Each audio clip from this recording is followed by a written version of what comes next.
माश की दाल ली है मैंने 50 ग्राम, चने की दाल ली है मैंने 250 ग्राम। दोनों दालों को मैंने रात भर भिगो के रखा है। चने की दाल को मैं ब्लेंड करूँगी, थोड़ा पेस्ट नहीं बनाऊँगी, थोड़ा दड़ा दड़ा रखूँगी, और माश की दाल को बिल्कुल मैं पेस्ट बना लूँगी।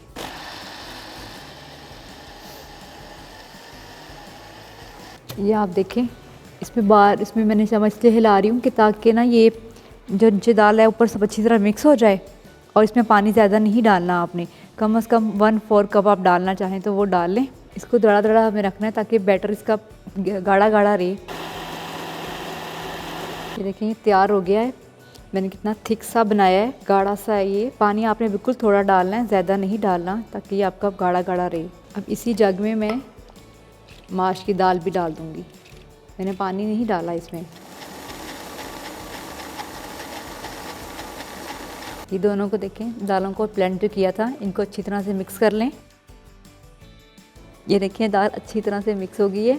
अब मैं इसमें नमक डालूँगी, 1/2 टीस्पून, ज़ीरा 1/2 टीस्पून, बेकिंग पाउडर लिया मैंने 1 टेबलस्पून। अब इनको हम तीनों चीज़ों को दालों के साथ जो ब्लेंड की थी मिक्स कर लेंगे अच्छी तरह से।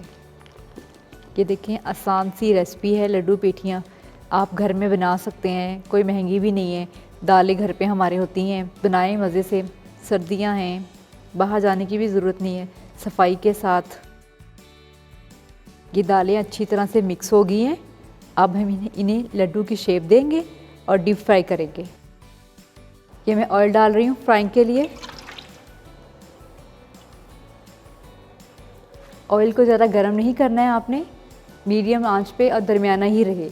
अगर ज़्यादा हम तेल ज़्यादा गर्म कर लेंगे तो हमारी लड्डू पेठियाँ जो हैं अब जल जाएंगे, कलर अच्छा नहीं है इनको आएगा। ये देखें ये मिक्सचर बिल्कुल ठीक तैयार है। मेरे पास ये स्पैचुला है गहरा वाला, मैं इसको यूज़ करूँगी, इससे मैं डालूँगी। और दूसरा मैं आपको एक और तरीका बताती हूँ। आप हाथ पे हल्का सा पानी लगा के इसको बैटर को हाथ पे लगाएं और फिर पानी लगाएं और फिर इसके अंदर डाल दें, ये भी आप कर सकते हैं।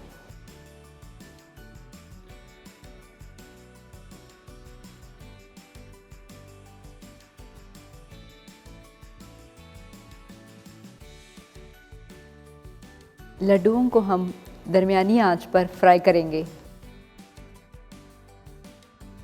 मेरे मुंह में तो इसको देखकर पानी आ रहा है। मुझे लग रहा है यकीनन जब आप भी देखेंगे तो आप लोगों के भी मुंह में पानी आएगा और आप लोग भी झटपट बनाएंगे। ये देखें कितना प्यारा कलर आ गया इसके ऊपर, लाइट सा ब्राउन सा। अब हम इसको निकाल लेंगे। सब पे देखें कितना प्यारा प्यारा कलर आ रहा है, कितना प्यारा कलर आ गया है। अब इसको मैं निकाल रही हूँ। मज़े की खुशबू आ रही है। ये देखिए मज़ेदार लड्डू तैयार हो चुके हैं हमारे। अब मैं खट्टी मीठी इमली आलू बुखारे की चटनी बनाऊंगी। 100 ग्राम मैंने इमली ली थी, इसको भिगो के रखा था और मैंने इसका गूदा निकाल लिया। 1/2 कप चीनी ली है, आप 1/2 कप गुड़ भी ले सकते हैं। ये आलू बुखारा है, ये भी मैंने 100 ग्राम लिया था, इसको मैंने भिगो के रखा है। इसका भी मैंने गूदा निकाल लिया। 1/2 टीस्पून लाल मिर्च का पाउडर, 1/2 टीस्पून कुटी लाल मिर्च, 1/2 टीस्पून ज़ीरा और 1 टीस्पून सिरका। ये आलू बुखारा मैं डाल रही हूँ। ये इमली डाल दिए, कुटी लाल मिर्चें, लाल मिर्च का पाउडर, ज़ीरा, सिरका, चीनी। अब इनको मिक्स करेंगे। कम से कम 5 मिनट तक हम इसको कुक करेंगे।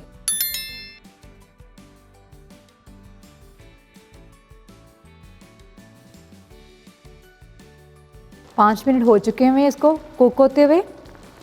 मैंने कॉर्नफ्लोर लिया था 2 टेबलस्पून, पानी में मैंने हल कर लिया। अब मैं वो इसमें डालूंगी।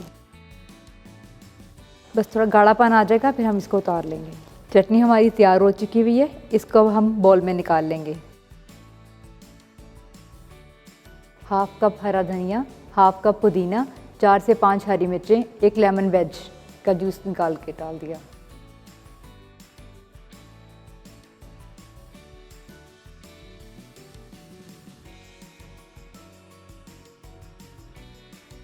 मज़ेदार हरा धनिया पुदीने की चटनी तैयार है।